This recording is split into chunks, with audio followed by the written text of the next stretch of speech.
ਯਾਰ ਵੀ ਜਿਸ ਦਮ ਦੁਨੀਆ ਵਿੱਚੋਂ ਤੇ ਮਰੇ ਹੋਇਆ ਅਜ਼ੀਜ਼ ਵਿਚਾਰਾ, ਵਿੱਚ ਕਬਰ ਦੇ ਪਾਕ ਨਬੀ ਦਾ ਹੋਵੇ ਦੀਦਾਰ ਪਿਆਰਾ।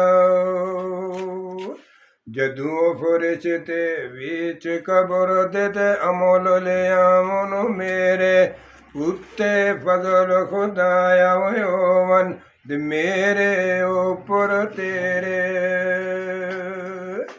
ਤੇ ਮੁਨਕਰ ਤੇ ਨਕੀਰ ਫਰਿਸ਼ਤੇ ਜਿਸ ਦਮ ਪੁੱਛਣ ਆ ਕੇ ਉੱਤੇ ਮਿਲ ਜਨ ਕਮਲਿਓਂ ਵਾਲੇ ਤੇ ਮੈਨੂੰ ਸੀਨਾ ਲਾਗੇ।